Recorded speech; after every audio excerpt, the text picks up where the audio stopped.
સમજી જાય તો એ વાત મૂકી જશે. જ્યાં સુધી જે વસ્તુનું મિલન ના કરે, આપણે પાણી પીવું પણ લોટાનું માટલાનું મિલન ના કરો ત્યાં સુધી પાણી કેમનું પીવું રાખે? એટલે આ વસ્તુ એ રીતે ભવસાગરના ફેરાની અંદર જેને પણ આ ઘટના કરી છે, યક્ષકોએ આ શરીરની આ તમામ સૃષ્ટિની જે રચના કરી છે, એ રચનાની અંદર જે કોઈ જીવો છે એ જીવોને ઉદ્ધાર કરવા માટે એને એનો શબ્દ આપેલો છે કે અગર આ શબ્દનું રટણ કરે. સાહેબે તો એને કીધું રટણ કરવાની જ્યાં વાત આવે તો સાહેબે તો એમ કીધે કે દિન દરસ પરસ નામ લીએ ક્યાં હોય. અગર ધન ધન કહેને છે તો ધની હોય તો ધન રહેવે નહીં કોઈ. અગર તમે શબ્દની રચના કરો પણ શબ્દની રચના કરવાથી શું, શબ્દનું નામ સ્મરણ કરવાથી શું થઈ ગયું? એવું નહીં સમજવાનું કે શબ્દની નકલી રચના આપણે રટણ કરવાથી પાર ઉતરી દેતા. સાહેબ આગળ ના પાડે કેમ કે યુક્તિપૂર્વક રામ રામ સબ કહે કહા રામ કા ધામ, रामचंद्र गुरु वशिष्ठ कियो कहा सुनायो नाम. ये જે શબ્દ છે એ શબ્દ છે, એ શબ્દને કેવી રીતે ઉઠાવો, એનું શું ઉઠાવવાનું શું પ્રમાણ છે, એ શબ્દ તમે ક્યાં જઈને ઠેરાયો છે? જરા તમે તમારા ગુરુજી કોઈ વહીને પૂછો કે જે શબ્દ છે આ શબ્દની જે અંદર રહેઠાણ છે એ શબ્દ શરીરમાં ક્યાં જઈને ઉભો રહ્યો છે? તમે તો આવ્યો પણ એ શબ્દ શરીરની અંદર ક્યાં પડ્યો છે? એને કેવી રીતે ઉઠાવો, એની ઉઠાવવાની શું રચના છે, એને ઉઠાવવાની શું વિધિ છે? એ શબ્દ અને આ એનું 36 આગળનું શેઠું છે સાહેબ. એ 36 આગળના શેઠાની અંદર જ્યારે શબ્દ ઉઠીને બેટરીવાની થઈને બહાર આવે છે 108 વખતની, ત્યાં આગળ સ્તંભન થાય છે. આ 36 અને 108 ના કેવી રીતે તમે પહોંચી મળશો સાહેબ? આ શબ્દની જ્યાં સુધી એનું મિલન નહીં થાય, સુરતની સંગાત આ શબ્દનું મિલન નહીં થાય ત્યાં સુધી ભવજાગરનું સંકલન આપવું એટલું બધું આસાન નહીં. સાહેબે આપણે ભજન ગાયું કે અગમ ઘરમાં જ નહીં ચડી. ક્યાં છે અગમ ઘર સાહેબ? ખબર છે કોઈને કે અગમ ઘર ખાલી વાત જ કરવાની છે કે અગમ ઘર ક્યાં છે? અગમ ઘર આ શરીરની અંદર ઘટનાની અંદર અગમ ઘર કઈ જગ્યાએ આવવું પડશે? કેવી રીતે પહોંચશો અગમ ઘરની અંદર? કેટલા ત્યાં જવાની અંદર પડાવ છે.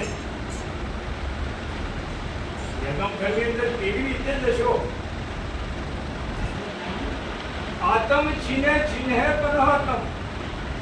जो अगम घर क्या से आत्म छीने छीने परमात्म.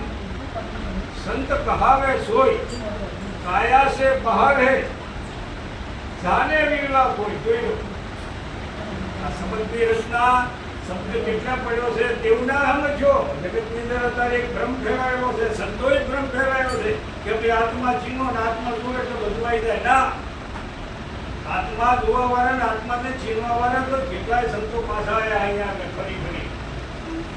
તમે આત્મા જોઈ લો, આખી આત્મા છે કે ના? તમે આત્મા જે પરમ શક્તિ જે છે આ જગતની રચના કરેલા આત્મા છે, એટલે આત્માને તમે ઓળખી દો તો તમારી જે કામ છે એ કારના અદ્ભુત રહે.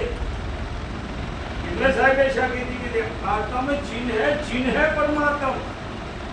આત્મા તત્વને તમે ઓળખી દો ને આત્મા તત્વને ઓળખ્યા પછી પરમાત્મ તત્વને જોવાનું હોય. જ્યાં સુધી પરમાત્મ તત્વ તમારા આત્મા ના આવે ત્યાં સુધી આ ભવનો સાગરનો ફેરો થાય પટેવો નહીં. આને અગમ ઘર કીધું. આત્મ તત્વને ઓળખવું એ અગમ ઘર નહીં, આત્મ પરમાત્મ એ પરમાત્મનું ઘર છે, અગમ છે. આટલી બધી શ્રેણીએ પહોંચવું સાહેબ આ જગતની અંદર એટલે સંસારના કામકાજ કરતે સમાજને ન્યાય આપતે, આપણા કુટુંબ પરિવાર બાળકોને ન્યાય આપતે આ હરાહર જગતની અંદર આવા અગમ ઘરે જઈને પહોંચવું કહેવામાં શેનું છે સાહેબ? કહેવામાં શેનું છે? એટલા માટે જ્યારે રામાપીરને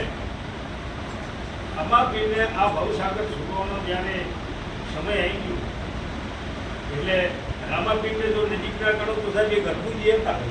અગર કોઈ વાત કેવી હોય ને તો એ હરભુજીને કરતા બીજાને નહીં કે પણ પૂછી એમ હરભુજીને એવો ના આપણે જેમ કોઈ બહેનપણી હોય કે આપણે કોઈ મિત્ર સર્કલ હોય તો અમુક વાત આપણે એને કંઈ બીજા નથી. એવી રીતે જ્યારે આ વાતનો સમય આવ્યો એટલે હરભુજીએ આ રામાપીરે હરભુજીને જોડે કહેવાય એમ કે હરભુજી બી મારા ઘણા ભજનો ગાયા, ઘણી મારી ઠાકોરો ગાઈ, ઘણા મારા ઠાર ગાયા, આ બધી તમે ગાયા બરોબર. આનો એટલે પણ તમે મારી ભક્તિ કરી, પણ તમે ભવસાગર પાર નહીં કીધું. અને સાહેબ આટલું કીધું એટલે આમ હાર લઈને પૂજીને બીજી આ સાહેબ શું કહે છે? જો જેટલી ઊંડાણની વાત કરી. આજે દાખલા તરીકે તમે કોઈ પણ કામ કરો, તમારા ઘેર કોઈ મજૂર લાવો, તમે ખેતરમાં મજૂર લાવો તો તમે એની મજૂરી આપી દો, એની મજૂરી તમે ના રાખો. ઝાડો હાથમાં એટલે જાય એટલે જો કે 500 જે થતા હોય એની મજૂરી રાખો. તો તમે જેની સેવા કરો છો, જેનું તમે આરાધન કરો છો, જેની તમે અહોગીત ભજન ભક્તિ કરો છો, એ તમારો જે એના પર જેને કહેવાય કર્જ છે, કર્જ રાખે નહીં. પ્રભુજીની રમાપીર પ્રત્યે અનન્ય ભક્તિ હતી. એટલે રમાપીરને એમ છે કે હવે મારે જવાનો સમય થઈ ગયો છે, એટલે જે સત્ય હકીકત છે એ મારે કેવી પડશે. મનુષ્ય મજૂરી દે છે, ક્યુ રખે પિતા. મનુષ્ય મજૂરી આપશે તો પરમાત્માની તમે ભજન ભક્તિ કરો એ તમારો ભાર ના લાગે છે. એટલે અહીં આગળ રમાપીર પ્રભુજીને આ વાત કરે, ભક્તિ કરો તો હરભુજી અગમ ભેદ જાણો રે, અને હું કહું તે વચનમાં મારો રે.